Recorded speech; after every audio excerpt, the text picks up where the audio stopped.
Topic हम ले रहे हैं इस चैप्टर का second most important topic electrolytic cell, ठीक है। एंड व्हाट इज इलेक्ट्रोलिसिस, समझ में आया? इलेक्ट्रोलिटिक सेल और इलेक्ट्रोलिसिस ये सेकंड मोस्ट इम्पॉर्टेंट टॉपिक है इस चैप्टर का, ठीक है। याद करिए शुरू में हमने ये चैप्टर जब स्टार्ट किया था तो हमने इंट्रोडक्शन लिया था, हम क्या पढ़ेंगे इसमें, हम क्या पढ़ रहे हैं, इलेक्ट्रोकेमिस्ट्री। इलेक्ट्रोकेमिस्ट्री में बेसिकली हम 4 चीज़ें पढ़ते हैं, टोटल 4 चीज़ों पर ही ये पूरा चैप्टर है, ठीक है ना। पहली चीज़ कौन सी थी, थोड़ा सा देखिएगा ना ओवरव्यू, फिर स्टार्ट करते हैं। हमने बनाया था हम क्या पढ़ रहे हैं, इलेक्ट्रोकेमिस्ट्री। इलेक्ट्रोकेमिस्ट्री में हम पढ़ रहे थे सबसे पहले इलेक्ट्रोकेमिकल सेल, है ना। तो इस पूरे चैप्टर में 4 चीज़ें अपन पढ़ते हैं। कितनी चीज़ें पढ़ते हैं?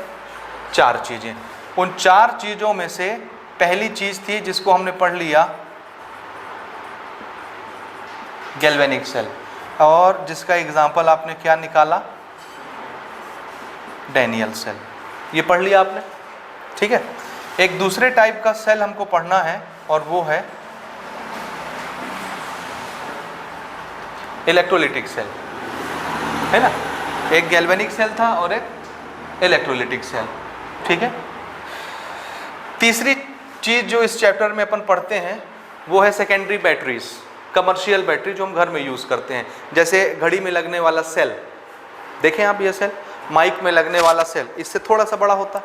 ये माइक में कंडेंसर है, अब मैं आपको कंडेंसर निकाल के दिखाता हूँ। ये कंडेंसर है, देखिए इसमें सेल लगता है, वही जो घड़ी में लगता है सेल, उससे थोड़ा सा बड़ा होता है। दोनों बिरादरी वही है, साइज बस छोटा बड़ा है। तो ये भी एक टाइप का सेल है जो माइक में अपन यूज़ करते हैं, ठीक है। फिर आप देखते हैं बड़ी बड़ी माइक जो होती हैं उसमें 9 वाट की बैटरी लगती है, इतनी बड़ी रहती है, देखा आपने। ब्लू और वाइट कलर की बैटरी आती है 9 वाट की, 6 वाट की बैटरी। घर में जो इन्वर्टर हम लोग यूज़ कर रहे हैं, इन्वर्टर में बैटरी लगती है 12 वोल्ट की, 6 वोल्ट की, है ना। कार में जो बैटरीज लगती हैं, व्हीकल्स में जो बैटरी हम लोग यूज़ करते हैं, मोटरसाइकिल में जो बैटरी यूज़ करते हैं, वो भी एक पर्टिकुलर टाइप का सेल है, ठीक है। ऐसे फ्यूल सेल होता है, ठीक है। तो ये एक हिस्सा, एक टॉपिक अलग है जिसमें सिर्फ हम किसके बारे में पढ़ते हैं, सेकेंडरी बैटरीज, सेकेंडरी सेल्स जिसमें दुनिया भर की बैटरीज आएंगी। ये 3 टॉपिक हो गए। और चौथा टॉपिक है इस चैप्टर का, चौथा टॉपिक है वो है कॉन्सेंट्रेशन ऑफ इलेक्ट्रोलिटिक सॉल्यूशन, या कंडक्टिविटी अपन पढ़ रहे थे ना, क्या बोलेंगे इसको, कंडक्शन लिख लेते हैं, कंडक्शन ऑफ इलेक्ट्रोलिटिक सॉल्यूशन।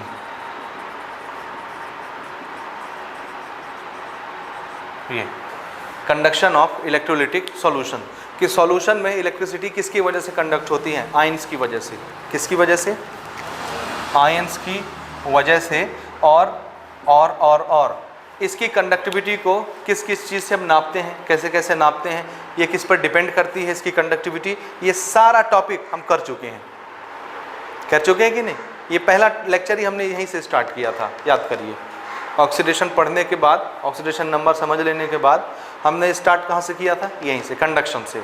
जिसमें आपने क्या क्या पढ़ा, रेजिस्टेंस पढ़ा, रेसिस्टिविटी पढ़ा, कंडक्टिविटी पढ़ा, मोलर कंडक्टिविटी पढ़ा, लिमिटिंग मोलर कंडक्टिविटी पढ़ा, कॉलरेश लॉ पढ़ लिया। ये वो हिस्सा था जो हो चुका, समझे। तो ये टॉपिक इम्पॉर्टेंट है, बोर्ड में इससे क्वेश्चन 100% रहेंगे, एक क्वेश्चन। तो ये टॉपिक कवर हो गया, है ना। दूसरा टॉपिक हमने ये कवर किया, गैल्वेनिक सेल हो गया। तीसरा टॉपिक हम लोग कवर करने जा रहे हैं इलेक्ट्रोकेमिकल सेल, इसके बाद, है ना। और आखिरी टॉपिक रह जाएगा सेकेंडरी सेल। 1-2 लेक्चर 3 लेक्चर लेके इसको ख़त्म करेंगे फटाफट, ठीक है। ये थ्योरेटिकल पार्ट है, थ्योरी खाली इसमें हमको करना है, ज़्यादा कुछ इसमें करना नहीं है, तो ये जल्दी ख़त्म हो जाएगा। तो ऑलमोस्ट हम लोग 2 टॉपिक कवर कर चुके हैं, तीसरा ऑलमोस्ट कवर हो जाएगा, ठीक है। और रह जाएगा ये है थ्योरेटिकल पार्ट। तो पूरे इलेक्ट्रोकेमिस्ट्री में हम कितनी चीज़ें पढ़ते हैं, कुल 4 चीज़ें पढ़ते हैं, जिसमें से ये दोनों चीज़ें मिला के, ये और ये गैल्वेनिक सेल, इलेक्ट्रोकेमिकल सेल, ये दोनों मिला करके क्या कहलाते हैं, इलेक्ट्रोकेमिकल सेल, गैल्वेनिक सेल और इलेक्ट्रोलिटिक सेल, बेसिकली इनको एक फॉर्म में क्या बोलते हैं, कंबाइंड फॉर्म में इलेक्ट्रोकेमिकल सेल बोलते हैं। ठीक है, तो गैल्वेनिक सेल हो गया हमारा, इसके पर सारे डिस्कशन हम कर चुके हैं, सारे क्वेश्चंस बना चुके हैं। अब बारी है यहाँ इलेक्ट्रोलिटिक सेल की। फिर से मैं आपको थोड़ा सा याद दिलाता हूँ, गैल्वेनिक सेल और इलेक्ट्रोलिटिक सेल दोनों में क्या डिफरेंस है।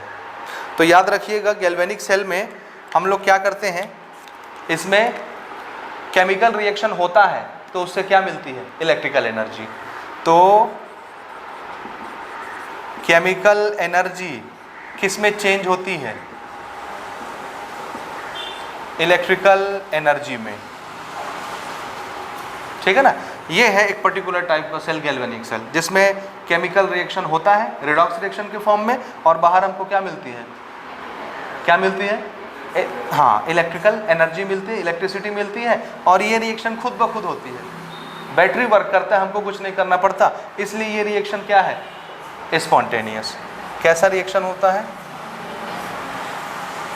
स्पॉन्टेनियस रिएक्शन होता है। ठीक है, और स्पॉन्टेनियस रिएक्शन के लिए याद रखिएगा, डेल्टा जी की वैल्यू निगेटिव होती है। इसको कैपिटल लिख देता हूँ, डेल्टा जी की वैल्यू कैसी होती है, negative. This is spontaneous reaction. यहाँ तक समझ में आई बात। दूसरे टाइप का जो हम सेल पढ़ेंगे, ये इसका जस्ट उल्टा है।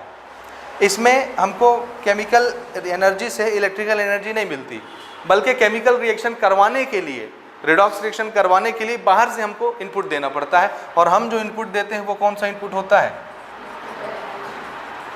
इलेक्ट्रिकल एनर्जी हम सप्लाई करते हैं, और उससे हमको क्या मिलता है, केमिकल रिएक्शन या केमिकल एनर्जी, रिडॉक्स रिएक्शन होता है। समझे, ये डिफरेंस है दोनों के बीच में, मेजर डिफरेंस। गैल्वेनिक सेल में केमिकल एनर्जी से इलेक्ट्रिकल एनर्जी, और इलेक्ट्रोलिटिक सेल में इलेक्ट्रिकल एनर्जी हम सप्लाई करेंगे बाहर से, this is input, this is input, input, और हमको क्या मिलेगा, आउटपुट में केमिकल रिएक्शन होगा, जो कि अपने से होना नहीं चाहता है। समझे, बाहर में क्या होगा, इलेक्ट्रिकल एनर्जी हम सप्लाई करेंगे तो क्या होगा, एक केमिकल रिएक्शन होगा जिसको रिडॉक्स रिएक्शन बोलते हैं, और ये रिडॉक्स रिएक्शन अपने आप होना नहीं चाहता, इसको ज़बरदस्ती हम बाहर से एनर्जी दे के करवाते हैं रिडॉक्स रिएक्शन। इसलिए ये रिएक्शन कैसी हो गई, नॉन स्पॉन्टेनियस, क्योंकि ये खुद से नहीं हो रही, इसको करवाने के लिए बाहर से हम एनर्जी सप्लाई कर रहे हैं, तो ये रिएक्शन कैसी हो गई, नॉन स्पॉन्टेनियस। ये रिएक्शन कैसी हो गई,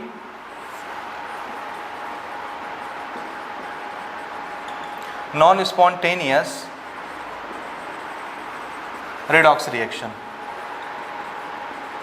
ये ठीक है, इसमें थोड़ा सा बच्चे डाउट करते हैं कि रिडॉक्स रिएक्शन तो आप जानते हैं, है ना, लेकिन नॉन स्पॉन्टेनियस रिडॉक्स रिएक्शन क्या चीज़ है ना। रिडॉक्स तो आप जान रहे हैं, जिसमें ऑक्सीडेशन और रिडक्शन साथ साथ होता है, उसको रिडॉक्स रिएक्शन बोलते हैं। नॉन स्पॉन्टेनियस रिडॉक्स रिएक्शन का क्या मतलब है, इसका मतलब ये है कि जो रिडॉक्स अपने आप नहीं होना चाहे, जिसमें ना तो ऑक्सीडेशन हो ना तो रिडक्शन हो, अपने आप नहीं हो, उसको हम करवाएं, बाहर से एनर्जी सप्लाई करें, तब जाकर के रिडॉक्स रिएक्शन हो, तो ऐसे रिएक्शन क्या कहलाते हैं, नॉन स्पॉन्टेनियस। समझे, और इसके लिए डेल्टा जी की वैल्यू याद रखिएगा, नॉन स्पॉन्टेनियस के लिए क्या होता है, पॉजिटिव। ये बहुत इंपॉर्टेंट है, याद रखिएगा। स्पॉन्टेनियस के लिए डेल्टा जी की वैल्यू क्या होती है, नेगेटिव। नॉन स्पॉन्टेनियस रिएक्शन के लिए डेल्टा जी की वैल्यू क्या होती है, हाँ। तो याद रखिए, गैल्वेनिक सेल के केस में हम लोग डेल्टा जी कैसा यूज़ कर रहे थे, नेगेटिव। ये रिएक्शन खुद से होती थी, बैटरी खुद वर्क करती थी। यहाँ बैटरी अपने आप वर्क नहीं करेगी, हमको बाहर से इलेक्ट्रिकल एनर्जी देनी पड़ेगी, तब जाकर के अंदर केमिकल रिएक्शन होगा, और जो होगा वो हम बाद में देखेंगे। ठीक है ना, तो इसमें बाहर से एनर्जी हम सप्लाई कर रहे हैं, और बाहर से हम वर्क कर रहे हैं, अब सिस्टम वर्क नहीं कर रहा। समझे, इसलिए इसकी डेल्टा जी की वैल्यू कैसी होती है, पॉजिटिव। ये आप याद रखेंगे, इसको सेपरेट करके लिख लीजिए। For spontaneous reaction delta G is negative, for non spontaneous reaction delta G is positive. एक छोटा सा माइनर सा डिफरेंस यहाँ पर मैं और क्लियर करना चाहता हूँ, व्हाट इज डेल्टा जी। इसमें बच्चों को बहुत डाउट रहता है, आप लोग 11th का थर्मोडायनेमिक्स भी पढ़ाए हैं, लेकिन फिर भी डेल्टा जी किसको बोलते हैं ये नहीं पता। ये किस चीज़ के बारे में बताता है डेल्टा जी, ये हमको नहीं पता। ठीक है, तो थर्मोडायनेमिक्स में आपने एक फॉर्मूला पढ़ा है, मैं आपको याद दिलाता हूँ। Delta G is equal to delta H minus T delta S, ये पढ़ा आपने थर्मोडायनेमिक्स। तो डेल्टा जी एक्चुअल में ये है, है ना। अब इसमें ये क्या क्या है, तो याद रखिए डेल्टा एच है टोटल एनर्जी। किसी सिस्टम के पास जितनी एनर्जी होती है पूरी 100%, वो ये है। उस 100% एनर्जी में से सिस्टम अपने फ्रीडम के लिए कुछ एनर्जी रिजर्व कर लेता है, अपने आप को जिंदा रखने के लिए कुछ एनर्जी रख लेता है, ठीक है। तो टोटल एनर्जी में से अपने फ्रीडम की एनर्जी माइनस कर दीजिए, तो क्या बचा, फ्री एनर्जी। ये वो एनर्जी है जिससे वो वर्क करेगा, ये यूजफुल वर्क करने के लिए बची हुई फ्री एनर्जी है। समझ में आई बात। इसी से वो सारे काम करेगा, इससे नहीं करेगा। ये जिंदा रहने के लिए ये खुद रिजर्व कर लेता है। जैसे इसको इस मिसाल से समझिए, आपको ये चीज़ बिल्कुल क्लियर कट समझ में आनी चाहिए, ठीक है। इसको एक एग्जांपल से मैं आपको समझाता हूँ ताकि ये बात दिमाग में आपके बैठ जाए और आप इसको कभी भूलें नहीं। समझ में आई बात। देखिए what is delta H, total energy. मान लीजिए मेरे पास 100 करोड़ रुपए है।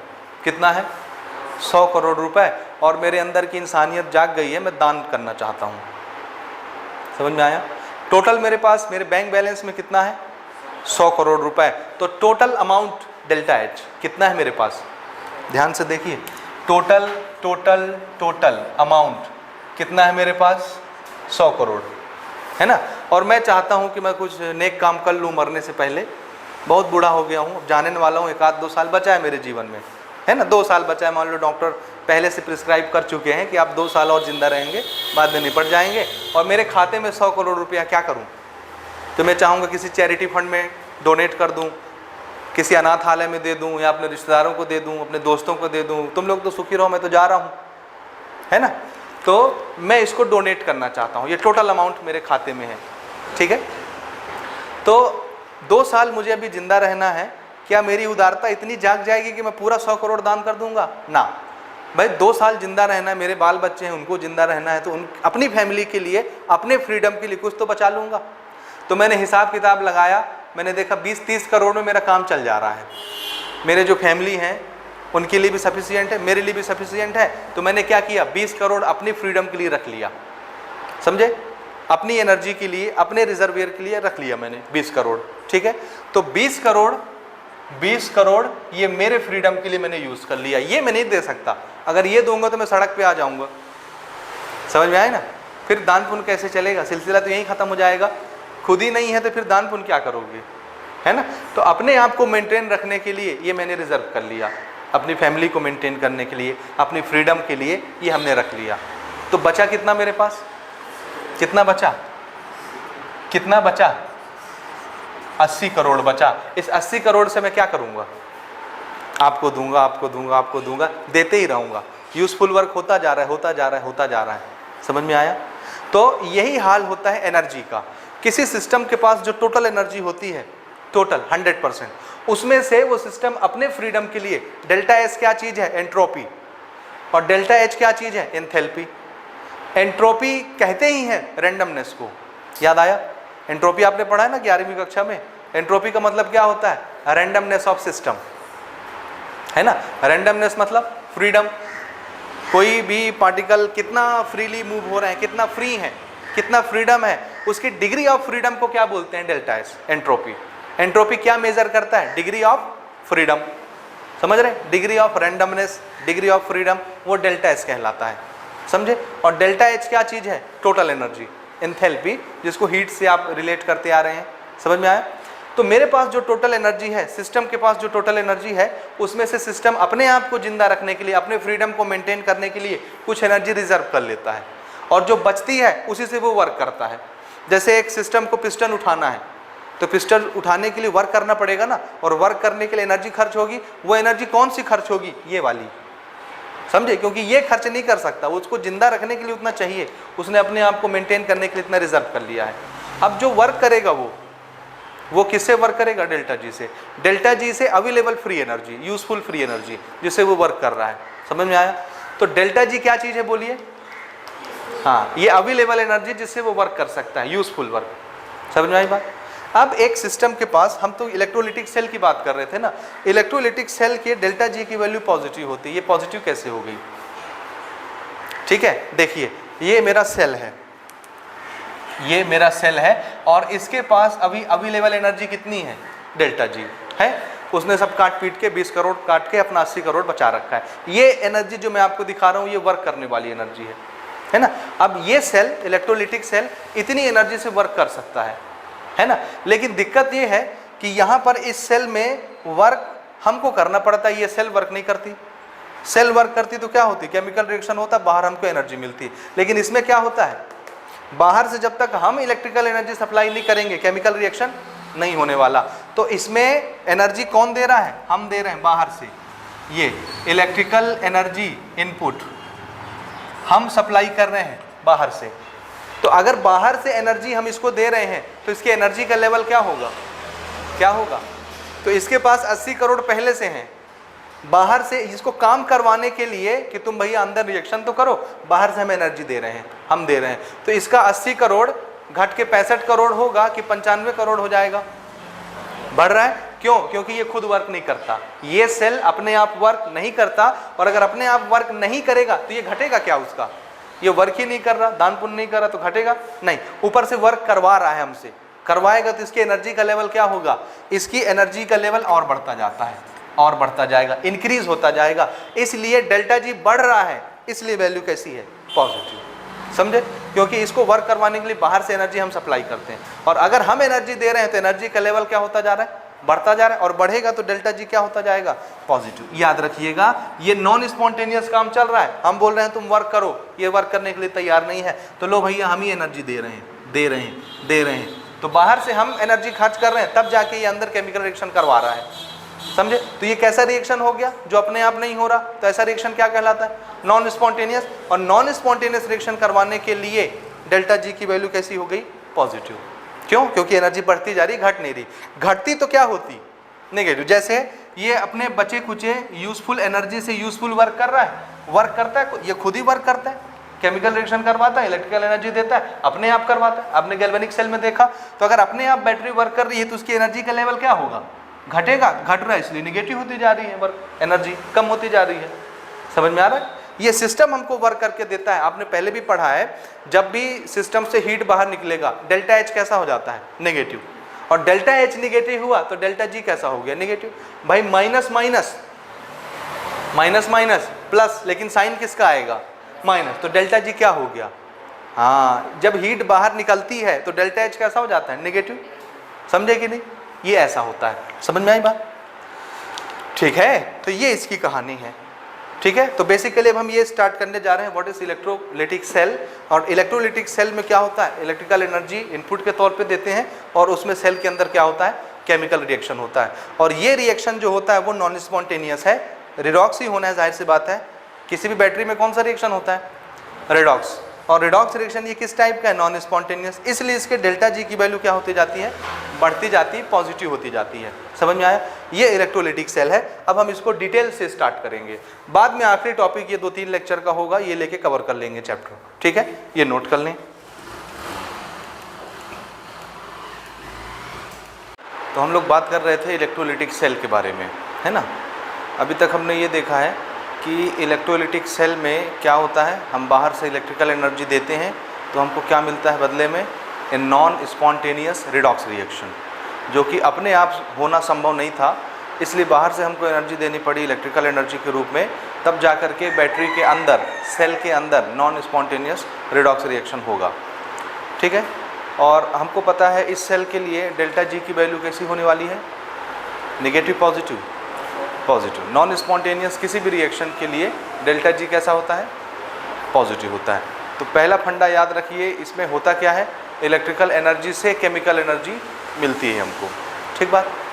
गैल्वेनिक सेल का जस्ट उल्टा होता है। वहाँ क्या होता था, गैल्वेनिक सेल में केमिकल रिएक्शंस होते थे, तो केमिकल एनर्जी किस में चेंज हो जाती थी, इलेक्ट्रिकल एनर्जी में अपने आप। ये बैटरी करता था, हम नहीं करते थे। अब यहाँ पर केमिकल रिएक्शन करवाने के लिए हम क्या कर रहे हैं, क्या कर रहे हैं, देखिए इलेक्ट्रोलिटिक सेल हम जो पढ़ रहे हैं वो नाम से सेल है, सिर्फ क्या है, नाम का सेल है। इससे काम कुछ और होते हैं। समझ में आया, क्या काम होते हैं वो हम आगे के लेक्चर्स में देखेंगे, कैसे इसका यूज़ है, इसको सेल क्यों बोल रहे हैं।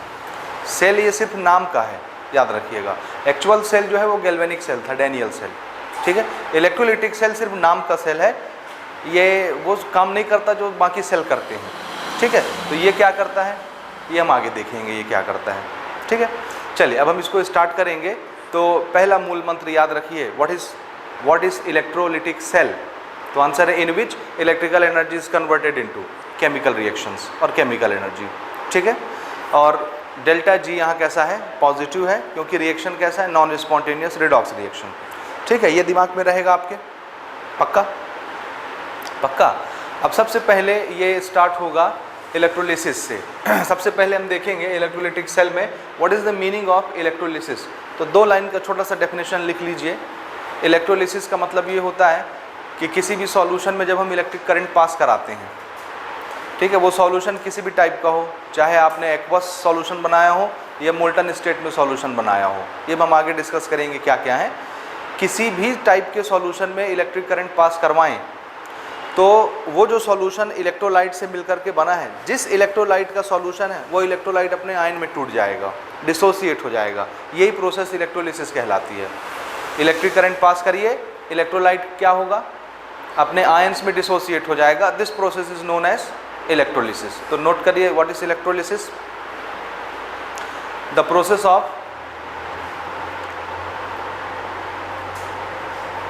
decomposition of या dissociation of, the process of dissociation of an electrolyte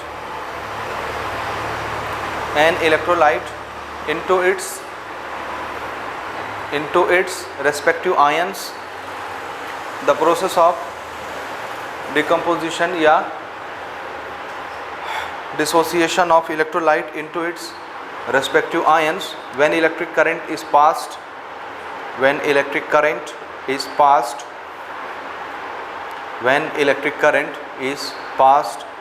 through its aqueous solution,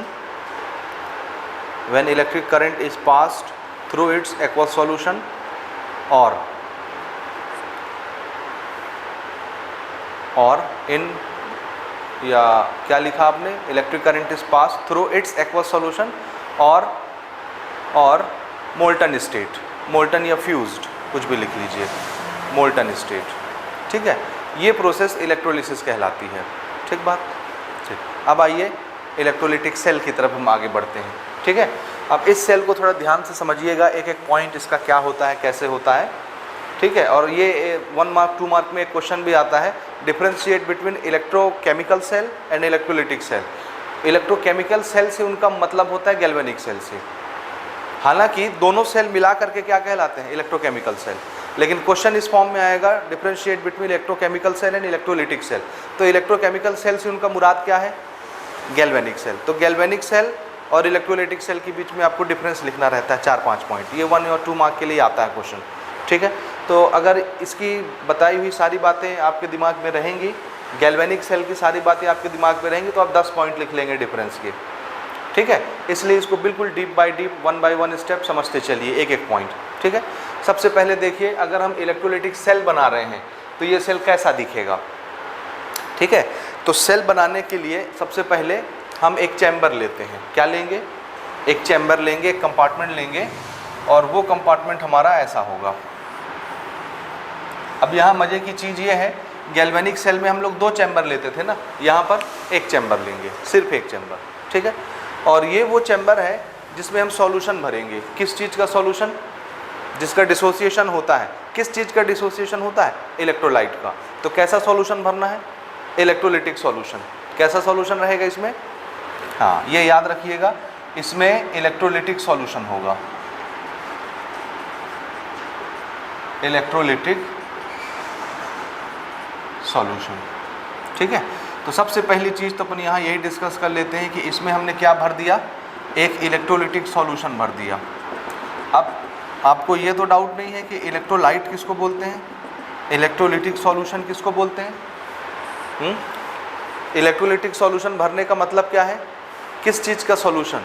तो आंसर है ऐसे मॉलिक्यूल का सॉल्यूशन जो पानी में घुलने के बाद या उसको गर्म करके पिघलाएं, मोल्टन स्टेट में लाएं, तो उसके बीच के बॉन्ड ब्रेक हो जाएं और वो किस में टूट जाए, एक प्लस चार्ज वाले में, एक माइनस चार्ज वाले में, आयंस में टूट जाएं, समझे।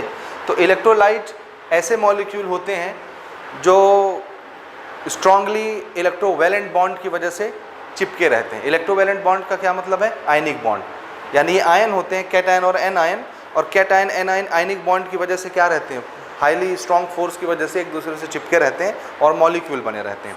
तो इलेक्ट्रोलाइट क्या चीज़ है, वो मॉलिक्यूल है जिनके बीच में फोर्स ऑफ अट्रैक्शन किसकी वजह से होता है, स्ट्रॉन्ग इलेक्ट्रोस्टैटिक फोर्स आप बोल लीजिए, कूलम फोर्स बोल लीजिए।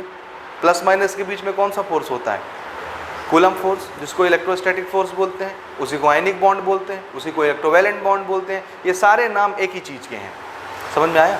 तो इलेक्ट्रोलाइट किसको बोलते हैं अपन, कौन से मॉलिक्यूल का सॉल्यूशन लेना है जिसमें कैसी बॉन्डिंग होगी, बोलिए कैसी बॉन्डिंग होगी, आयनिक बॉन्ड, समझ रहे हैं, कैसी बॉन्डिंग होगी, यानी कैसा कंपाउंड लेना है यहाँ पर, आयनिक कंपाउंड। तो ये कैसा सॉल्यूशन हो गया, किसी भी आयनिक कंपाउंड का सॉल्यूशन, जैसे NaCl, KCl, समझ रहे हैं, जिसमें आयनिक बॉन्ड होता है, ठीक है। तो ऐसे इलेक्ट्रोलाइट का ये सॉल्यूशन है। अब ये जो कंपार्टमेंट है, जो चैम्बर है, जो इस सॉल्यूशन को धारण करेगी, रखेगी, इसको हम बोलेंगे इलेक्ट्रोलाइटिक टैंक। क्या नाम रखा इसका,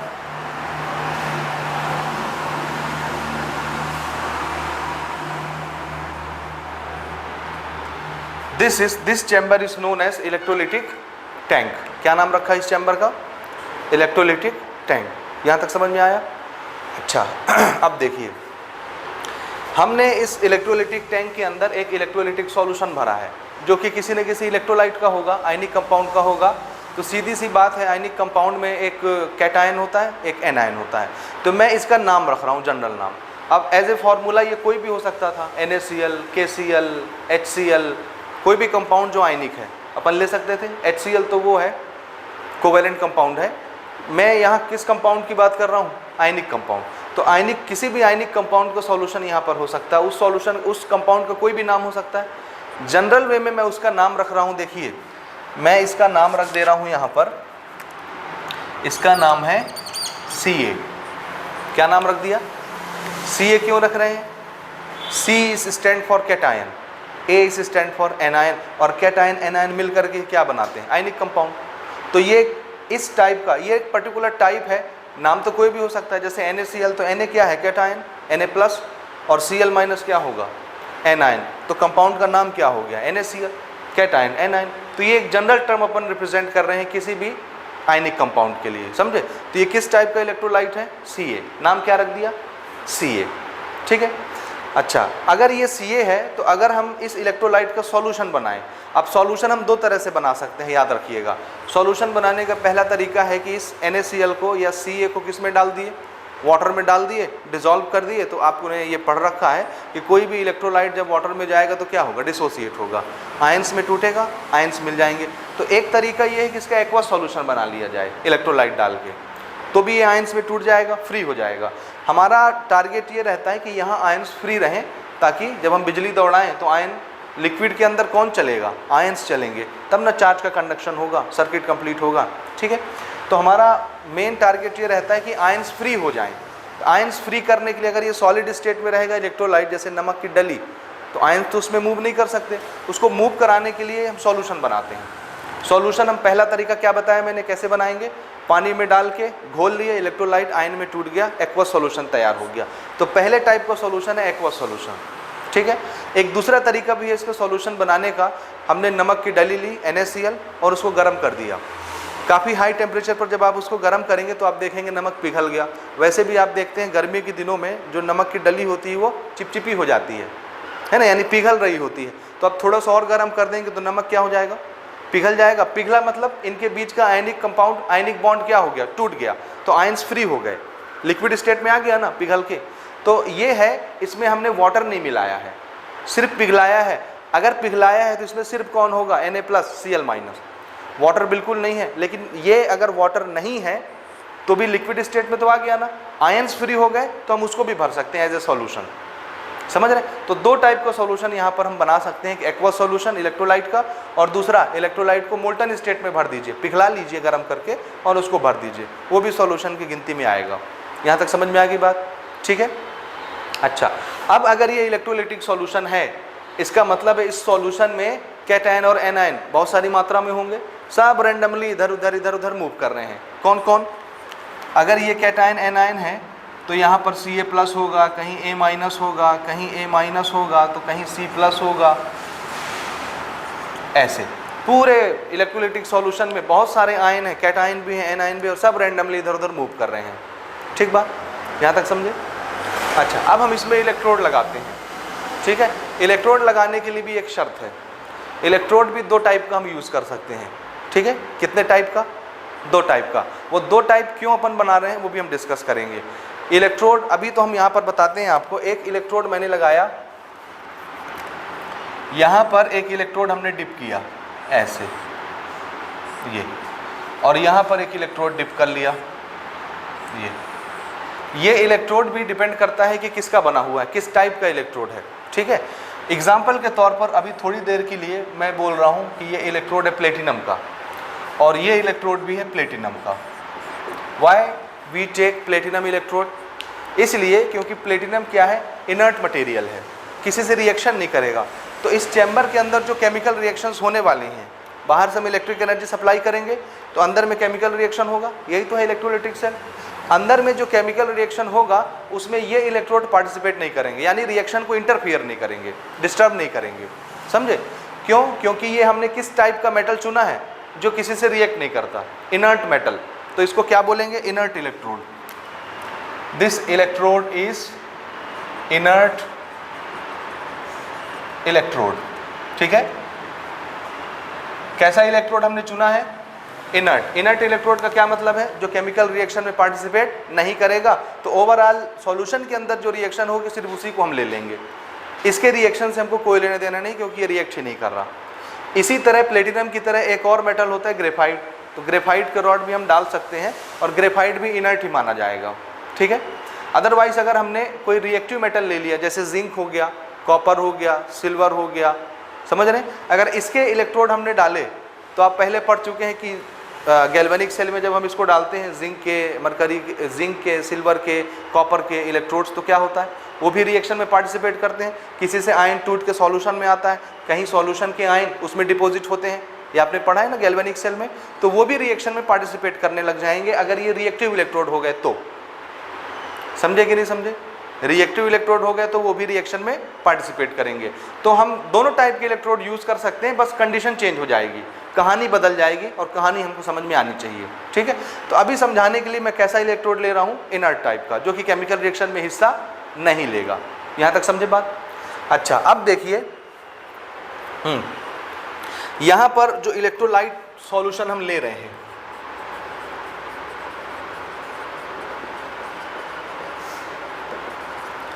जो इलेक्ट्रोलाइटिक सॉल्यूशन हम ले रहे हैं वो इलेक्ट्रोलाइट किसका बना हुआ है? उसका नाम क्या रखे हम?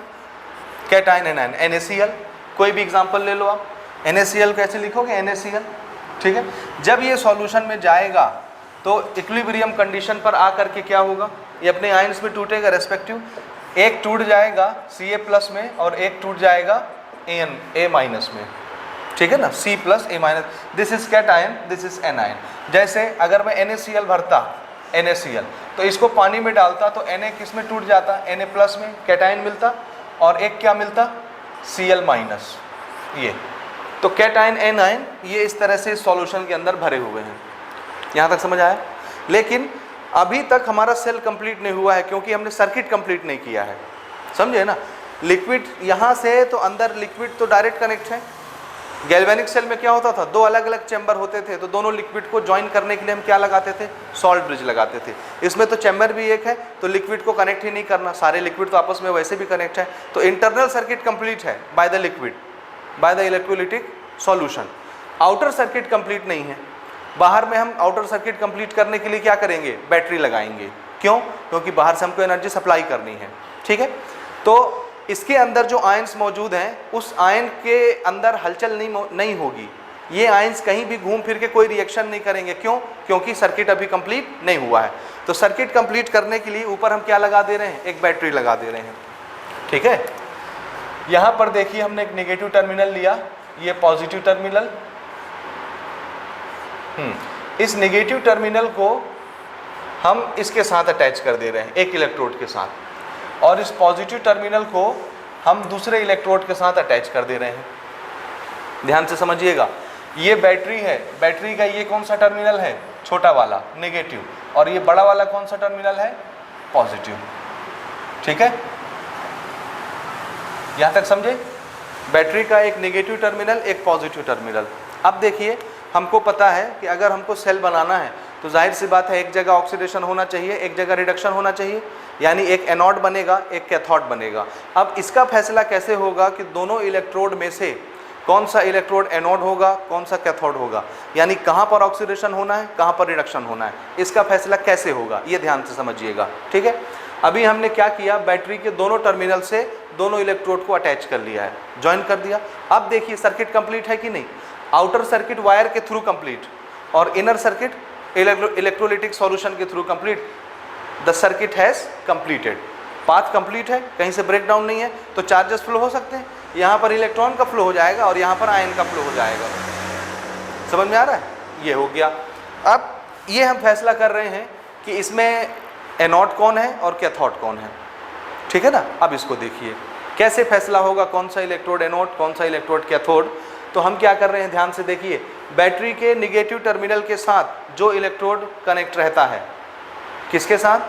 बैटरी के निगेटिव टर्मिनल के साथ जो इलेक्ट्रोड कनेक्ट होगा उसमें कौन सा चार्ज आ जाएगा? ध्यान से सुनिए, ये माइनस चार्ज है, तो पूरे वायर में से किसको रिपल करेगा? माइनस को। तो इसमें कौन से चार्जेस भर गए? Minus charge. कौन सा चार्ज भर गया? ध्यान से देखिएगा ना, इस पूरे इलेक्ट्रोड में कौन सा चार्ज आ गया? Due to repulsion of negative terminal, इसने रिपल किया, सारे माइनस चार्ज यहाँ भर गए। ठीक है, ये पॉजिटिव टर्मिनल है। पॉजिटिव टर्मिनल है तो इस पूरे मेटल से ये किसको बुला लेगा? पॉजिटिव तो मूव करता नहीं, हैवी होता है ना प्रोटॉन, तो ये किसको बुला लेगा? इलेक्ट्रॉन को। तो इस रॉड में से सब इलेक्ट्रॉन चले गए, तो यहाँ इलेक्ट्रॉन की डिफिशियंसी हो गई, कमी हो गई, तो कौन सा चार्ज बचा? Net positive charge. समझे? तो इस पर कौन सा चार्ज आ गया? इस इलेक्ट्रोड में चार्ज आ गया पॉजिटिव। हाँ, यहाँ तक क्लियर हो गया? इस इलेक्ट्रोड में पॉजिटिव चार्ज और इस इलेक्ट्रोड में नेगेटिव चार्ज। अब यहाँ पर भरा हुआ है एक कैटायन और एक एनायन का सॉल्यूशन। बहुत सारे कैटायन है प्लस चार्ज, बहुत सारे एनायन है। अब आप बता सकते हैं प्लस चार्ज कहाँ जाएगा, माइनस चार्ज कहाँ जाएगा? सॉल्यूशन के अंदर जो प्लस चार्ज है कैटायन और माइनस चार्ज है एनायन, वो किस टर्मिनल की तरफ जाएंगे? समझे ना? तो पहले हम बात करते हैं, पहले हम बात कर रहे हैं पॉजिटिव टर्मिनल की, जिसमें पॉजिटिव चार्ज आया है। ध्यान से सुनिएगा, पहले अपन बात कर रहे हैं किसकी? पहले अपन बात कर रहे हैं पॉजिटिव टर्मिनल की, पॉजिटिव टर्मिनल की। ठीक है, इस पॉजिटिव टर्मिनल में हमारे इलेक्ट्रोलिटिक सॉल्यूशन में जो आयन्स हैं, उस आयन में से कौन सा आयन जा करके वहाँ चिपकेगा? तो अगर ये प्लस चार्ज वाला टर्मिनल है तो इसमें कौन सा चार्ज जाएगा? Minus charge. और माइनस चार्ज को आप क्या बोलते हैं? हाँ, एनायन। तो एनायन कहाँ जा रहा है? पॉजिटिव टर्मिनल की तरफ जा रहा है। समझे ना? एनायन है ए माइनस। ध्यान से देखिएगा, इसके पास एक माइनस चार्ज है और यहाँ पर यानी इसके पास एक्स्ट्रा इलेक्ट्रॉन है। माइनस चार्ज मतलब एक्स्ट्रा इलेक्ट्रॉन, और इनके पास इलेक्ट्रॉन की कमी है। तो जैसे ही ये इस इलेक्ट्रोड के पास जाएगा, ये क्या करेगा? अपने इलेक्ट्रॉन दे देगा। इसको कमी है इलेक्ट्रॉन की ना, सब प्लस चार्ज है। तो जैसे ही ये आयन यहाँ अट्रैक्ट होकर के गया, ये क्या करेगा? अपना एक इलेक्ट्रॉन दान कर देगा। तो ये गया पॉजिटिव टर्मिनल में और इसने जाकर के क्या किया? एक इलेक्ट्रॉन लूज कर दिया। लूज करेगा तो ये खुद क्या बन जाएगा? ए। क्या बन जाएगा? ए। और इसने एक इलेक्ट्रॉन डोनेट कर दिया। समझे? अब देखिए यहाँ पर प्रोसेस क्या हुई, क्या हुआ? इसके पास इलेक्ट्रॉन था, इसने क्या किया? इलेक्ट्रॉन लूज कर दिया। और लॉस ऑफ इलेक्ट्रॉन कौन सा प्रोसेस कहलाता है? ऑक्सीडेशन। और जहां ऑक्सीडेशन होता है वो इलेक्ट्रोड कौन सा इलेक्ट्रोड माना जाता है? एनोड। समझ में आया? तो ये प्रोसेस कौन सी प्रोसेस हो गई? This is loss of electron. तो कौन सा रिएक्शन हुआ?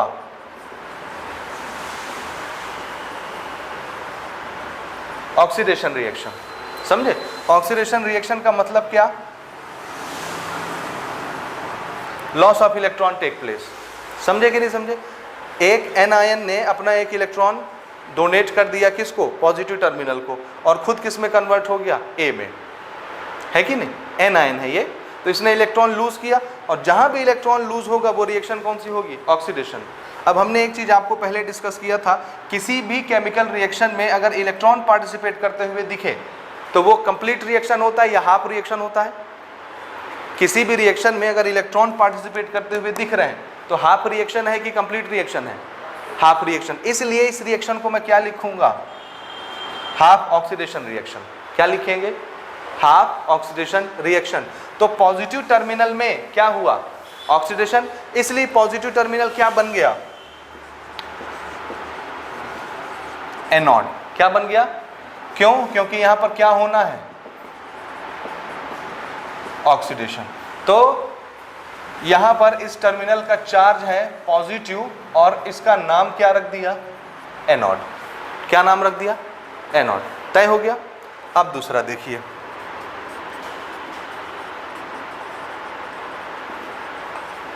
Negative terminal. Negative terminal, this is minus charge, this is minus charge terminal, negative terminal. अगर ये माइनस चार्ज वाला इलेक्ट्रोड है तो इसकी तरफ कौन अट्रैक्ट होगा, प्लस चार्ज वाला कैटायन अट्रैक्ट होगा। अब इसके पास इलेक्ट्रॉन की कमी है, इसके पास तो भरमार मात्रा में इलेक्ट्रॉन है, तो क्या करेगा, जैसे ही ये यहाँ जाएगा एक इलेक्ट्रॉन लेकर के क्या बन जाएगा, सी। तो इसने क्या किया, इलेक्ट्रॉन गेन किया। तो हमारा जो कैट आयन था, उस कैट आयन ने क्या किया, एक इलेक्ट्रॉन लिया और लेकर के क्या बन गया, सी। तो यहाँ क्या हुआ, gain of electron. Cation कहाँ जा रहा है, नेगेटिव टर्मिनल में। नेगेटिव टर्मिनल पहले से नेगेटिव, मतलब बहुत इलेक्ट्रॉन है उसके पास, इसके इलेक्ट्रॉन ये ले लेगा, इसके पास इलेक्ट्रॉन की कमी है, डेफिशिएंसी। तो इलेक्ट्रॉन इसने लिया, एक्सेप्ट किया, गेन ऑफ इलेक्ट्रॉन। और गेन ऑफ इलेक्ट्रॉन क्या कहलाता है, रिडक्शन। तो यहाँ कौन सा रिएक्शन हुआ,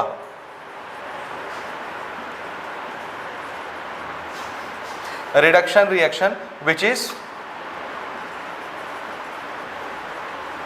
गेन ऑफ इलेक्ट्रॉन।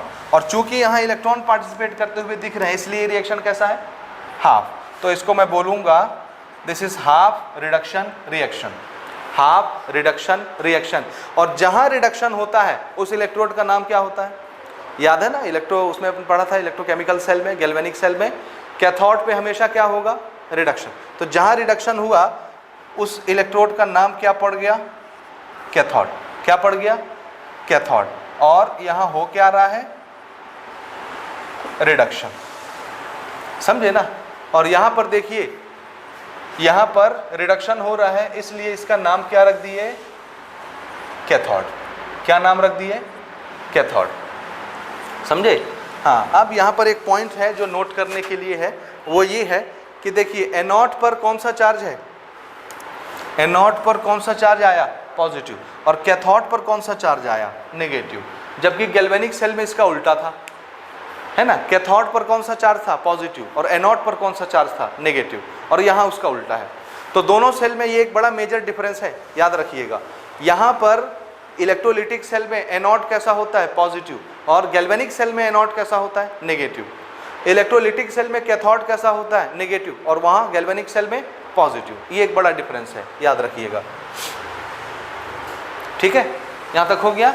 अब अगर मैं इसका ओवरऑल रिएक्शन लिखूं, ओवरऑल रिएक्शन जिसको रिडॉक्स रिएक्शन बोलते हैं,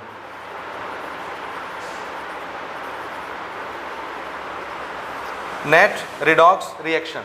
रिडॉक्स रिएक्शन जब हम इसका लिखेंगे तो क्या होना चाहिए, नेट रिएक्शन में इलेक्ट्रॉन पार्टिसिपेट करते हुए नहीं दिखने चाहिए। तो ये कैंसिल हो जाएंगे, तो दोनों तरफ से इलेक्ट्रॉन कैंसिल हो गए। यहाँ क्या बचा, A minus C plus, electron cancel.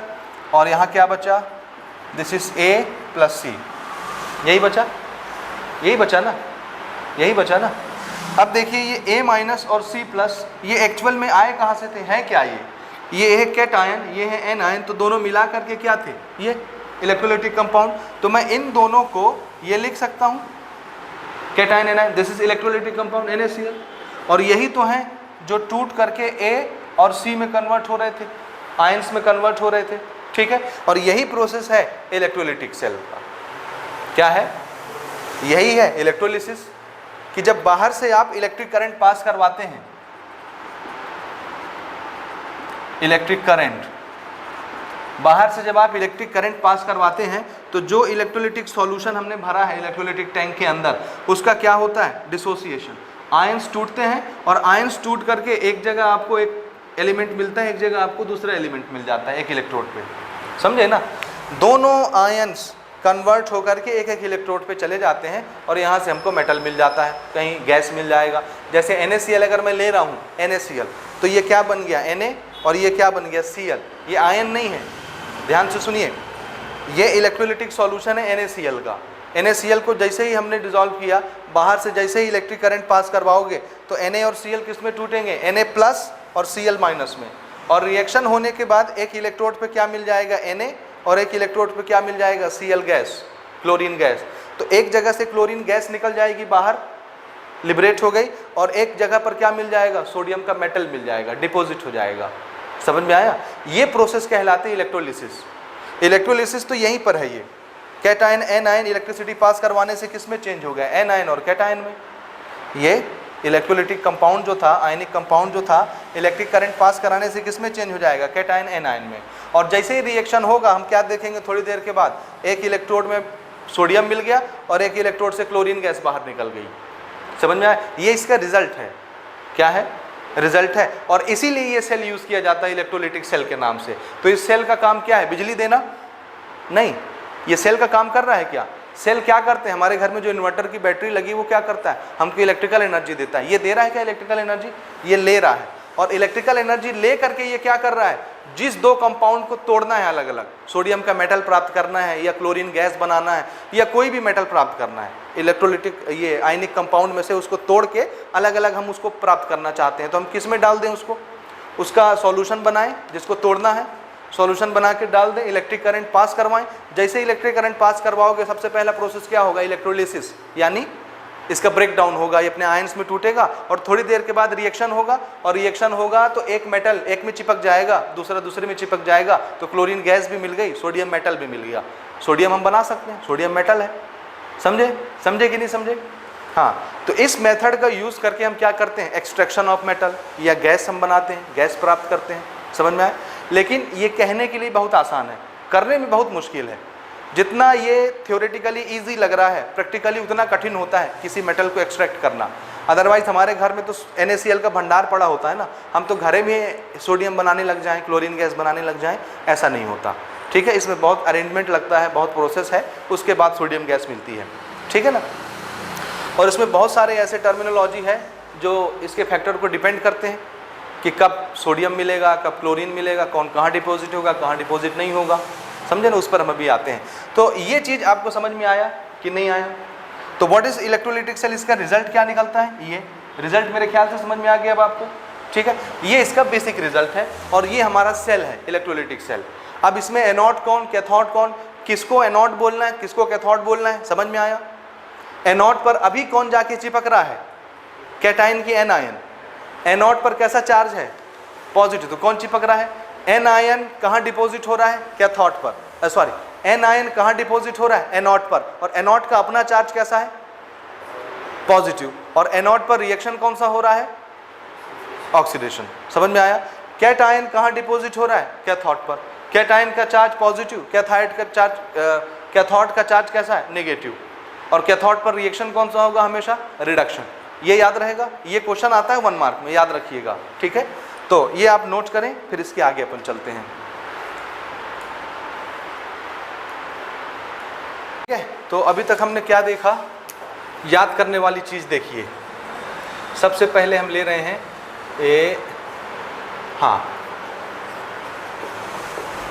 Cation.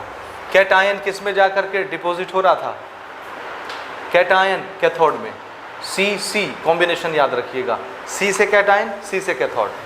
तो कैटायन किस में डिपॉजिट हुआ, कैथोड में। और कैथोड में रिएक्शन कैसा होना है,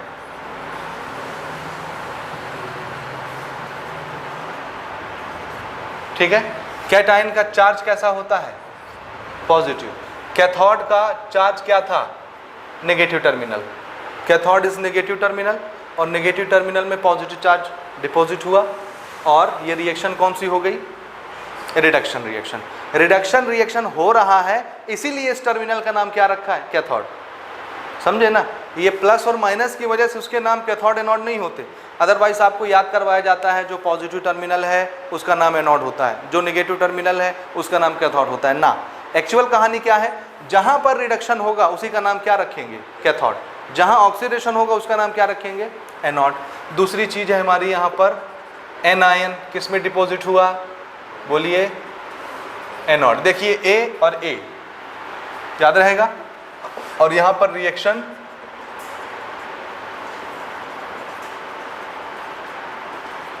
ऑक्सीडेशन रिएक्शन। एनायन का चार्ज होता है नेगेटिव और एनोड का चार्ज क्या है, पॉजिटिव। ये याद रहेगा आपको, ठीक है। और ये सारी चीज गैल्वेनिक सेल में उल्टी हो जाती है ना।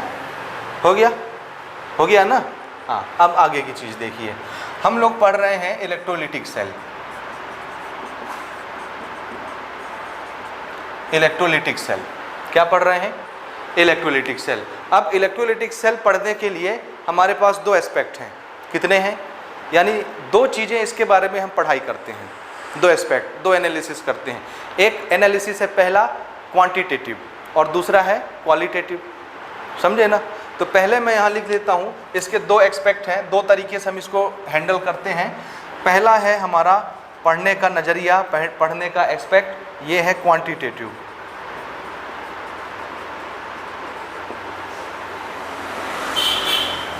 क्वांटिटेटिव एस्पेक्ट और दूसरा एस्पेक्ट है क्वालिटेटिव।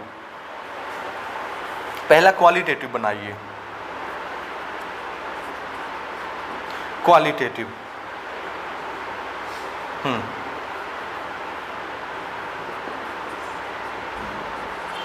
क्वालिटेटिव एस्पेक्ट और दूसरा बना लेते हैं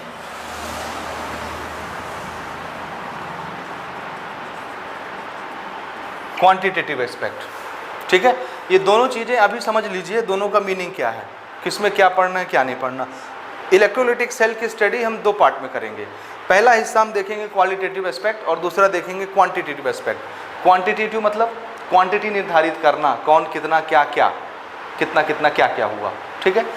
और क्वालिटेटिव मतलब कौन कौन सी क्वालिटी यहाँ पर, कौन कौन से फैक्टर यहाँ पर काम कर रहे हैं। तो इस एस्पेक्ट में, क्वालिटेटिव एस्पेक्ट में हम ये पढ़ेंगे कि एनोड पर और कैथोड पर कौन जाकर के डिपॉजिट होगा, यानी किसका रिडक्शन होना है। यहाँ जो आयन मौजूद है, यहाँ जो आयन मौजूद है जिसका इलेक्ट्रोलिसिस हुआ है, आयन्स में टूटे हैं, उन आयन में से किसका रिडक्शन होना है और किसका ऑक्सीडेशन होना है, इसका फैसला हम कैसे करेंगे, यहाँ पर करेंगे, ठीक है ना।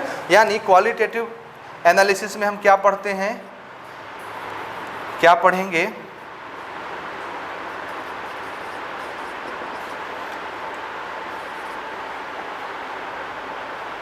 वो नहीं कहना चाहिए मुझे इसको लिख देना चाहिए ऐसे। हाँ, इसमें हम लोग पढ़ेंगे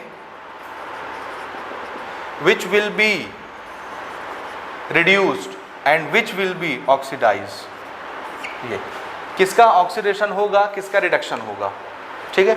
ये सारी चीज़ें हम कहाँ डिस्कस करेंगे, क्वालिटेटिव एनालिसिस में, ठीक है। अब ये देखने को बहुत आसान लगता है, समझ रहे कि किसका ऑक्सीडेशन होगा, किसका रिडक्शन होगा। क्यों, इसलिए क्योंकि अभी हमने यहाँ क्या भरा, NaCl का सॉल्यूशन भरा, तो हमको कौन कौन से आयन मिले, एक मिला Na+, एक मिला Cl-। तो देख करके आप बता देंगे अगर ये पॉजिटिव इलेक्ट्रोड है एनोड, तो एनोड पे कौन जा करके चिपकेगा, माइनस चार्ज वाला Cl-, और नेगेटिव इलेक्ट्रोड पे कौन जा करके डिपॉजिट होगा, प्लस चार्ज वाला Na+। तो खत्म कहानी, किसका रिडक्शन होना है, किसका ऑक्सीडेशन होना है। रिडक्शन किसका हो रहा है, जो कैथोड पर आ रहा है, यानी Na+ का रिडक्शन हो रहा है। Na+ इलेक्ट्रॉन लेकर के क्या बन रहा है, Na बन रहा है, रिडक्शन हो रहा है। और Cl- इलेक्ट्रॉन दे करके क्या बन रहा है, Cl गैस बन रहा है, क्लोरीन गैस। तो ये देख करके हम बता ले रहे हैं कि रिडक्शन किसका, ऑक्सीडेशन किसका। यहाँ जो आयन मौजूद है इलेक्ट्रोलिटिक सॉल्यूशन में, उसमें से बताना है कि रिडक्शन किसका होगा और ऑक्सीडेशन किसका होगा, है ना, समझे। लेकिन ये इतना आसान नहीं है, कहानी तब बदल जाएगी। अभी तो हमने इसमें क्या भरा था, मोल्टन स्टेट में सॉल्यूशन भरा था। मोल्टन स्टेट में मतलब सिर्फ Na+ है और Cl- है, वाटर तो मिलाए नहीं। जैसे ही वाटर मिलाओगे तो इलेक्ट्रिक करंट पास कराने से वाटर भी डिसोसिएट होता है अपने आयन में, H+ और OH-, समझे। तो यहाँ पर एक कैटायन और क्या तैयार हो जाएगा, एक्वस अगर लेते हैं तो H+, Na+ तो है ही, H+ भी आ गया, Cl- तो है ही, OH- भी आ गया। अब कैसे फैसला होगा कि किसका रिडक्शन होगा, किसका ऑक्सीडेशन होगा, फंस जाएंगे। तो इस चीज़ के कैलकुलेशन के लिए, इसको समझने के लिए जो एस्पेक्ट हमने बनाया उसको क्या बोलते हैं, क्या बोलते हैं, क्वालिटेटिव एस्पेक्ट। समझे ना कि किसका ऑक्सीडेशन होगा, किसका रिडक्शन होगा। अब ये चीज़ किस पर डिपेंड करती है, कौन कौन से ऐसे फैक्टर हैं जो ये डिसाइड करवाते हैं कि रिडक्शन किसका होता है, ऑक्सीडेशन किसका होता है। तो इसके कुछ फैक्टर्स अपन नोट कर लेते हैं।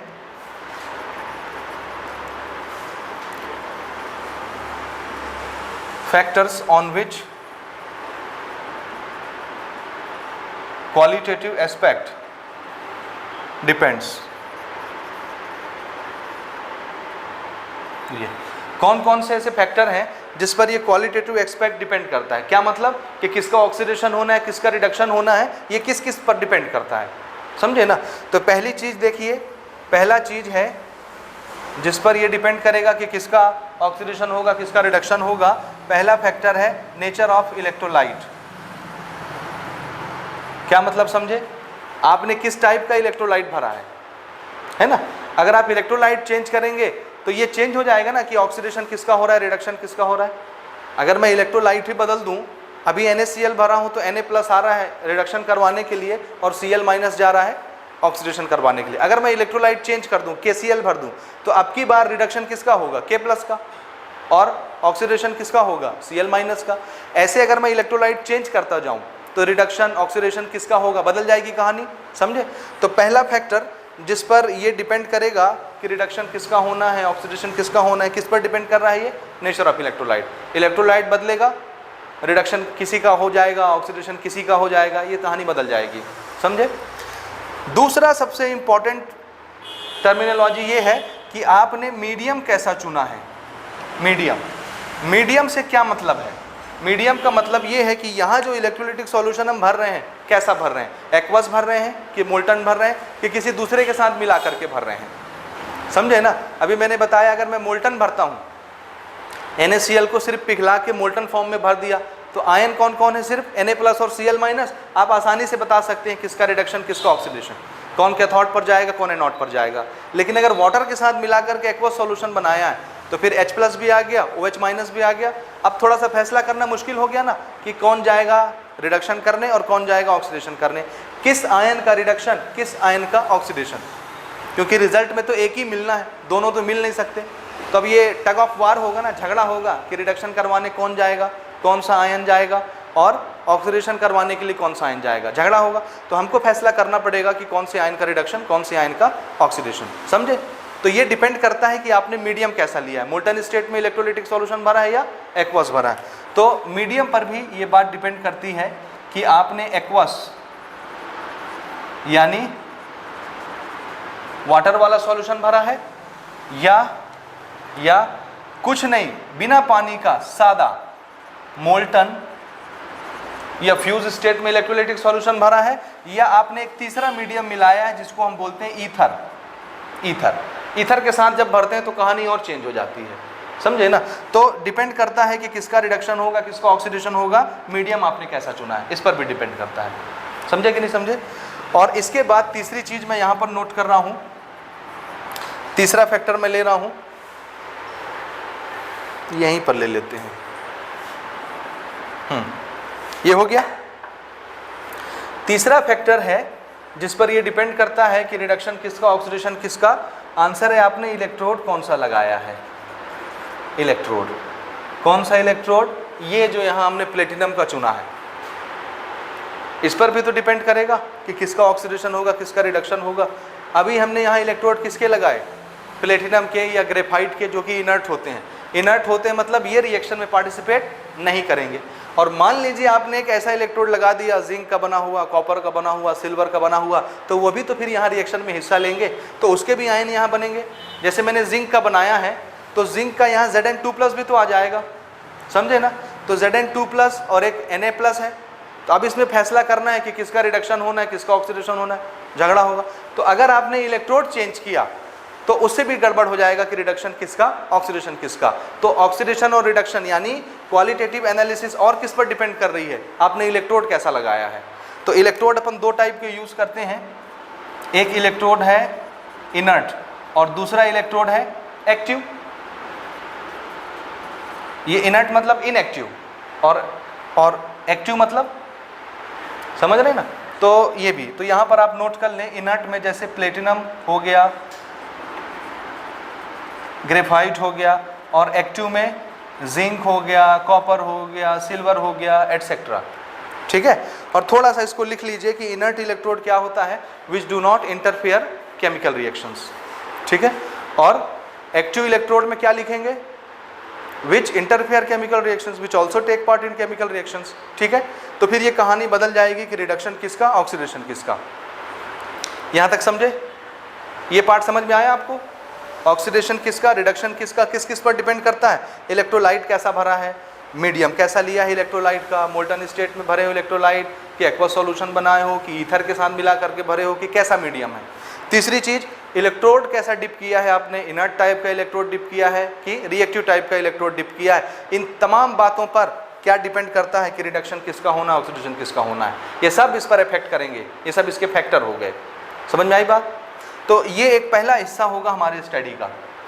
दूसरा हिस्सा होगा क्वांटिटेटिव एस्पेक्ट, और ये हिस्सा बड़ा मजेदार होगा। ठीक है, इसमें हम पढ़ेंगे फैराडे के दोनों लॉ।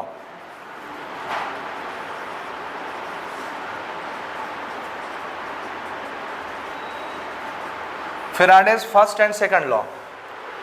ठीक है, क्वांटिटेटिव एनालिसिस में ये हम पढ़ते हैं, फैराडे का फर्स्ट लॉ और सेकंड लॉ। और ये क्या है? ये है, इधर सुनिए, जब ये फैसला हो जाएगा या ये वाला सिचुएशन सॉल्व हो जाएगा कि किसका रिडक्शन होना है, किसका ऑक्सीडेशन होना है, मतलब कौन जाकर के कैथोड पे चिपकेगा, डिपॉजिट होगा, और कौन जाके एनोड पर डिपॉजिट होगा, ये फैसला हो जाएगा यहाँ से, इस पार्ट से। जब ये फैसला हो चुका कि कौन कैथोड पर गया, कौन एनोड पर गया, तो अब हम ये कहेंगे कि कितना गया। समझे? जैसे Na+ यहाँ आया तो कितना आया, कितना सोडियम का मेटल डिपॉजिट होगा, how much is the weight of sodium, कितने वेट का सोडियम यहाँ डिपॉजिट होगा। अगर क्लोरीन गैस यहाँ डिपॉजिट हुई है तो कितने वॉल्यूम की गैस हमको मिलेगी। समझे? यहाँ हमने बैटरी लगाई है, कितना करंट पास हो रहा है तो कितना सोडियम मेटल डिपॉजिट हो रहा है, कितने टाइम तक करंट फ्लो करवाया तो कितना क्लोरीन गैस निकला। ये सब चीज़ जिसमें कैलकुलेशन पार्ट इन्वॉल्व होगा, फॉर्मूला इन्वॉल्व होगा, न्यूमेरिकल इन्वॉल्व होंगे, वो सब क्या कहलाएंगे? Quantitative analysis. ठीक है, तो इसमें अपन क्या क्या कैलकुलेट करेंगे?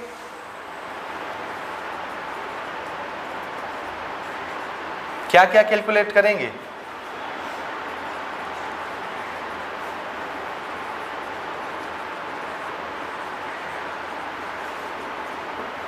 वेट ऑफ मेटल डिपॉजिट, दूसरा वॉल्यूम ऑफ गैस लिबरेटेड, ठीक है ना, तीसरा तीसरा तीसरा तीसरा क्या, कितना चार्ज फ्लो हुआ, कितना करंट फ्लो हुआ, कितने टाइम तक करंट गया, ये सब का कैलकुलेशन हम इसमें करेंगे।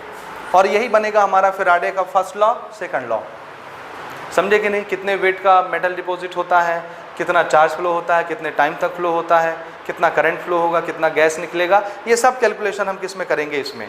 तो ये हिस्सा तभी पॉसिबल है जब पहले क्या पता चल जाए कि रिडक्शन किसका हो रहा है, ऑक्सीडेशन किसका हो रहा है। ये चीज़ समझ गए? तब जाकर के वो चीज़ें निकलेंगी। तो पहले हम क्वालिटेटिव एनालिसिस पढ़ेंगे, उसके बाद क्वांटिटेटिव एनालिसिस पढ़ेंगे। ठीक है कि नहीं? ये हो गया। अब ये स्टार्ट करने से पहले एक छोटी सी चीज़ और आपको सीखनी है, वो ये कि एग्ज़ाम में जब इसके क्वेश्चंस आएंगे, चाहे थ्योरेटिकल क्वेश्चन आए चाहे न्यूमेरिकल क्वेश्चन आए, वो बार बार ये डब्बा बना के आपको नहीं समझाएंगे कि ये इलेक्ट्रोलाइटिक सेल है तो आप देख के पहचानें कि एक ही चैम्बर में 2 इलेक्ट्रोड लगे हैं, इधर बैटरी लगी है, तो आप पहचान जाएंगे इलेक्ट्रोलाइटिक सेल है। नहीं, एग्जामिनर ये बना के नहीं देगा। तो क्या देगा? वो इस सेल को एक लाइन में रिप्रेजेंट करके लिख के बताएगा, और आपको समझ में आना चाहिए कि उसका कोड वर्ड क्या है, वो किस सेल के बारे में बात कर रहा है। जैसे गैल्वेनिक सेल को आपने रिप्रेजेंट करना सीखा, बीच में सॉल्ट ब्रिज के 2 डंडे लगाते थे, इधर किसको लिखते थे? एनोड, ऑक्सीडेशन, और इधर किसको लिखते थे? कैथोड का रिडक्शन। ये रिप्रेजेंटेशन होता था सेल का, गैल्वेनिक सेल का। उसी तरह से इलेक्ट्रोलाइटिक सेल के लिए भी एक रिप्रेजेंटेशन बनाया गया है जो कि एग्जाम में दिया जाता है, और क्वेश्चंस भी आप देखेंगे आगे उसी फॉर्म में आएंगे। समझे? तो अगला टॉपिक हम लेते हैं रिप्रेजेंटेशन ऑफ इलेक्ट्रोलाइटिक सेल, बाद में ये स्टार्ट करेंगे 1 बाय 1। ठीक है, तो ये नोट करें।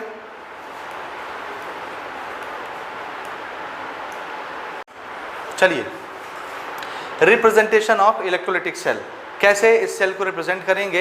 एग्जाम में या क्वेश्चंस में एक लाइन में इसको रिप्रेजेंट कर दिया जाता है, और उसको पढ़ के हमारे समझ में आना चाहिए कि ये किस सेल के बारे में बात हो रहा है। कहीं आप गैल्वेनिक सेल तो नहीं समझ लिए, नहीं तो गड़बड़ हो जाएगा पूरा क्वेश्चन ही। ठीक है ना? तो इलेक्ट्रोलाइटिक सेल का रिप्रेजेंटेशन देखिए। रिप्रेजेंट करने के लिए हमने हूबहू इसकी फोटोकॉपी उतारी है ना। फोटोकॉपी कैसे उतारे हैं? देखिए, यहाँ एक इलेक्ट्रोड लगा है, यहाँ दूसरा इलेक्ट्रोड लगा है, दोनों इलेक्ट्रोड के बीच में क्या है? Electrolytic solution, electrolyte. और ये इलेक्ट्रोलाइट जब हम ये रिप्रेजेंट करने जा रहे हैं तो हमको क्या क्या पता होना चाहिए इस सेल के बारे में। तो याद रखिए क्या पता होना चाहिए कि दोनों इलेक्ट्रोड के बीच में कौन सा इलेक्ट्रोलाइट आपने भरा है, उस इलेक्ट्रोलाइट का मीडियम कैसा है, एक्वस है कि मोल्टन है, ये जो इलेक्ट्रोलाइट आप भर रहे हैं उसका कॉन्सेंट्रेशन कितना है, इसका टेम्परेचर कितना है। समझे? समझे कि नहीं समझे? फिर अगली चीज आपको ये पता होना चाहिए कि जो इलेक्ट्रोड लगे हैं वो किस मेटल के बने हुए हैं। ठीक है। तीसरी चीज आपको ये पता होनी चाहिए कि ये जो इलेक्ट्रोड है इसमें कौन कौन से मेटल आके डिपॉजिट होंगे, यानी कैथोड पर कौन डिपॉजिट हो रहा है, एनोड पर कौन डिपॉजिट हो रहा है, एनोड का चार्ज कैसा है, कैथोड का चार्ज कैसा है। ये सारी चीजें आपके दिमाग में होनी चाहिए, तब जाके इसका रिप्रेजेंटेशन बनेगा। ठीक है। अब देखिए रिप्रेजेंटेशन कैसे होता है, तो इसकी फोटोकॉपी मैं यहाँ उतार रहा हूँ। कैसे? ये जो इलेक्ट्रोलाइटिक सॉल्यूशन है किसके बीच में है, दो इलेक्ट्रोड के बीच में। तो हम दो इलेक्ट्रोड के को दिखाने के लिए यहाँ पर दो डंडे ऐसे खींच लेते हैं, ऐसे। ये कौन रिप्रेजेंट हो गया, ये। और इसके बीच में क्या है, इलेक्ट्रोलाइट। ठीक है। और इलेक्ट्रोलाइट के बारे में क्या क्या बताना है, सबसे पहले आप बताएंगे इसका मीडियम। मीडियम मतलब मोल्टन इलेक्ट्रोलाइट भरे हो कि एक्वस भरे हो कि ईथर के साथ भरे हो कि किसके साथ भरे हो। जैसा मीडियम भी आप चुनेंगे पहले क्या बताएंगे, मीडियम। उसके बाद बताएंगे इलेक्ट्रोलाइट कौन सा चुना है आपने, क्या बताएंगे, इलेक्ट्रोलाइट कैसा चुना है। उसके बाद आप बताएंगे इस इलेक्ट्रोलाइट का कॉन्सेंट्रेशन कितना है, इस इलेक्ट्रोलाइट का टेम्परेचर कितना है, ये ऐसे। तो ये वाला हिस्सा किसका हो गया, दोनों इलेक्ट्रोड के बीच में जो सॉल्यूशन भरा है उसका रिप्रेजेंटेशन हो गया। ठीक है। अब याद करिए गैल्वेनिक सेल में इस बार हम किसको लिखते थे, रिडक्शन, कैथोड को, और इस बार किसको लिखते थे, एनोड को। तो यहाँ भी हम वैसे ही लिखेंगे। राइट हैंड साइड में क्या लिखना है, रिडक्शन। ये मैच कर रहा है, राइट हैंड साइड में रिडक्शन। तो लेफ्ट हैंड साइड में किसको लिखेंगे, ऑक्सीडेशन। ठीक है ना। ये समझाने के लिए मैंने लिखा है कि राइट हैंड साइड में किसको लिखा जाएगा, रिडक्शन। रिडक्शन मतलब कहां होता है रिडक्शन, कैथोड। तो कैथोड का रिप्रेजेंटेशन राइट हैंड साइड में होगा, जैसे गैल्वेनिक सेल में होता था रिडक्शन का। और एनोड का रिप्रेजेंटेशन किधर होगा, किधर होगा, किधर होगा, लेफ्ट हैंड साइड में, जैसे गैल्वेनिक सेल में होता था। समझे कि नहीं समझे? समझे। अब ज़्यादा अच्छा तरीका ये है कि सबसे पहले आप ये देखिए, यहाँ पर पहचानिए एनोड कौन है, कैथोड कौन है, एनोड पर कौन डिपॉजिट हो रहा है, कैथोड पर कौन डिपॉजिट हो रहा है। और लिखने के लिए पहले स्टार्ट करेंगे एनोड की तरफ से। कहाँ से, एनोड की तरफ से। और अब इसको कैसे कैसे बताना है, सबसे पहली चीज एनोड में आप ये बताएंगे कि एनोड किस चीज का बना हुआ है, एनोड किस चीज का बना है। जैसे एनोड किस रॉड का बना है, किस मेटल का बना है, प्लेटिनम। तो क्या लिखेंगे, किसका बना है, प्लेटिनम लिख दिए। समझे। उसके बाद लगाएंगे कॉमा, और कॉमा लगाने के बाद लिखेंगे एनोड पे कौन डिपॉजिट हुआ, यानी प्रोडक्ट क्या मिला एनोड पे, कौन डिपॉजिट हुआ वहां पर, एनआईएन। तो ए माइनस लिख देंगे, या जो भी रहेगा क्लोरीन तो क्लोरीन लिख देंगे, एनोड पर डिपॉजिट हुआ। तो यहाँ क्या लिखना है हमको, कॉमा लगा के एनोड प्रोडक्ट, यानी एनोड पर प्रोडक्ट कौन सा मिल रहा है। समझे बात, ये हिस्सा हो गया। आप चाहें तो यहाँ पर एनोड का चार्ज भी दिखा सकते हैं कि इस टर्मिनल पर कौन सा चार्ज होता है, ये भी मिलता है कभी कभी क्वेश्चंस में चार्ज के साथ। ठीक है। तो एनोड पर कौन सा चार्ज है ये भी लिखा हुआ मिलेगा। तो क्या हुआ, बीच में किसको रिप्रेजेंट करना है, दोनों इलेक्ट्रोड के बीच में इलेक्ट्रोलाइट, उसका मीडियम, उसका कॉन्सेंट्रेशन, उसका टेम्परेचर। लेफ्ट हैंड साइड में किसको रिप्रेजेंट करना है, एनोड। पहले बताना है कि किसका बना हुआ है और उसमें प्रोडक्ट कौन सा मिल रहा है, यानी कौन डिपॉजिट हो रहा है। ठीक है। अब आ जाइए right hand side. Right hand side में हमको क्या बताना है, कैथोड के बारे में। तो कैथोड के बारे में जब हम लिखेंगे तो सबसे पहले हम लिखेंगे कैथोड में प्रोडक्ट कौन सा मिला, कैथोड में कौन सा प्रोडक्ट मिलेगा।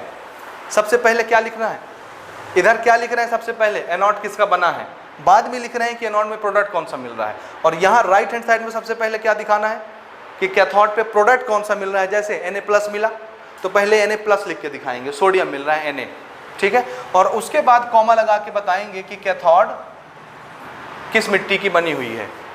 समझे, किसका बना हुआ है कैथोड। ठीक है। ये वाला हिस्सा देखिए, ये इसको देखिए और इसको देखिए, ये अगल बगल साथ में रहेंगे, प्रोडक्ट, इधर भी प्रोडक्ट। ये इलेक्ट्रोड के जस्ट साइड में चिपके रहेंगे, product, anode product, cathode product, इधर एनोड और उस पार कैथोड। समझे।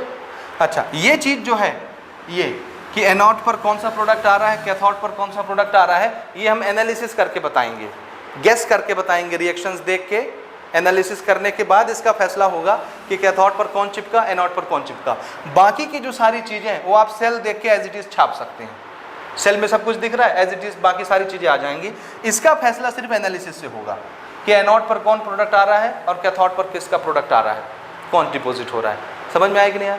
अब मैं इसी चीज़ का एग्जाम्पल इसको, इस सेल को रिप्रेजेंट करके दिखाता हूँ। मान लीजिए यहाँ पर मैंने NaCl का मोल्टन स्टेट लिया, Na+ है, Cl- है, मोल्टन स्टेट की बात कर रहा हूँ, ध्यान दीजिएगा। एक्वस में क्या होगा, एक H+ भी आ जाएगा, OH- भी आ जाएगा, तो कहानी बदल जाएगी। अभी सिर्फ हम कौन सा ले रहे हैं, मोल्टन स्टेट में Na+, Cl-। तो इस सेल को कैसे रिप्रेजेंट करेंगे, तो रिप्रेजेंट करने का तरीका देखिए।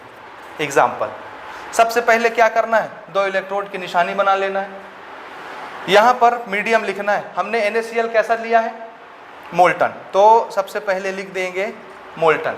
इलेक्ट्रोलाइट कौन है, NaCl, कौन है, NaCl। अब यहाँ पर कॉन्सेंट्रेशन और टेम्परेचर बताना है। कॉन्सेंट्रेशन कितना होगा, मोल्टन स्टेट में है, कितना होगा कॉन्सेंट्रेशन, कोई कॉन्सेंट्रेशन नहीं होगा। कॉन्सेंट्रेशन किसका होता है, सॉल्यूशन का। सॉल्यूशन कैसे बनता है, जब आप सॉल्वेंट में सॉल्यूट मिलाओ, यानी पानी में जब कोई चीज़ मिलाओगे तब तो सॉल्यूशन बनेगा। क्या हमने NaCl को किसी में मिलाया, नहीं मिलाया, तो कोई सॉल्वेंट है ही नहीं, तो कोई कॉन्सेंट्रेशन नहीं है। तो याद रखिएगा, मोल्टन स्टेट में कॉन्सेंट्रेशन नहीं बताना पड़ता। एक्वस स्टेट लिखेंगे तो फिर कॉन्सेंट्रेशन बन जाएगा, क्योंकि एक्वस कैसे बना है, पानी में आपने NaCl मिलाया, तो कितने में कितना, तो कॉन्सेंट्रेशन बन गया, तो आपको C बताना पड़ेगा जब ये एक्वस होगा तब। मोल्टन है तो कॉन्सेंट्रेशन नहीं बताना, लेकिन टेम्परेचर बताना पड़ेगा कि नहीं, बताना पड़ेगा, क्योंकि NaCl को मोल्टन स्टेट में लाने के लिए क्या करेंगे, गर्म, तो कितना गर्म किए वो बताएंगे। तो यहाँ पर हम बता दे रहे हैं फिलहाल के लिए कि बहुत हाई टेम्परेचर पर जब गर्म करते हैं तब ये मोल्टन स्टेट पे बनता है। तो ये हो गया मीडियम, ये हो गया इलेक्ट्रोलाइट, ये हो गया टेम्परेचर, कहानी खत्म। अब आ जाते हैं इधर, ठीक है। इधर क्या लिखते थे, एनोड, उधर वाला देखो, ये डिपेंड नहीं करता कि आपने एनोड इधर बनाया कि उधर बनाया है। ये मैंने सेल का रिप्रेजेंटेशन ऐसा लिया, अगर मैं इधर पॉजिटिव टर्मिनल बनाता तो ये कैसा हो जाता, पॉजिटिव, और इधर नेगेटिव टर्मिनल बनाता तो ये कैसा हो जाता, नेगेटिव, तो ये कैथोड हो जाता, ये एनोड हो जाता। समझे? इधर एनोड लिखना है। सबसे पहले क्या लिखते थे, एनोड किसका बना हुआ है, एनोड पर पॉजिटिव चार्ज किसका बना हुआ है, प्लेटिनम। किसी और का लगाएंगे तो रिएक्शन में वो इंटरफेयर कर देगा, तो फिर कहानी बदल जाएगी। अभी सिर्फ हम ले रहे हैं इनर्ट इलेक्ट्रोड, तो किसका बना हुआ है एनोड, प्लेटिनम का। एनोड पर प्रोडक्ट कौन सा आया, एनोड पर प्रोडक्ट कौन सा आया, Cl। तो आप ऐसे भी लिख सकते हैं, क्लोरीन गैस, समझे ना, क्या लिख सकते हैं, क्लोरीन गैस। अब आ जाइए इधर, कैथोड पर प्रोडक्ट कौन सा आया, सोडियम, और कैथोड किसका बना हुआ है, कॉमा लगा के, प्लेटिनम। ये हो गया रिप्रेजेंटेशन एक लाइन में। अब ये एक लाइन का रिप्रेजेंटेशन उसी को समझ में आएगा जिसको ये कहानी समझ में आ गई है। समझ में आया? हर कोई इसको नहीं समझ सकता, ये कोड वर्ड है इस सेल के लिए। जैसे वो सॉल्ट ब्रिज वाला कोड वर्ड था किसका, गैल्वेनिक सेल के लिए, वैसे ही ये कोड वर्ड किसका है, इलेक्ट्रोलिटिक सेल के लिए। तो अगर आपको ये समझ आ गया तो अब से ये जिस फॉर्म में भी मिलेगा, जहां भी मिलेगा, आप समझ जाओगे क्या क्या मीनिंग है। ठीक बात, ये नोट कर लें। इसके बाद हम लोग डिटेल से क्वालिटेटिव एनालिसिस और क्वांटिटेटिव एनालिसिस करेंगे। ठीक बात।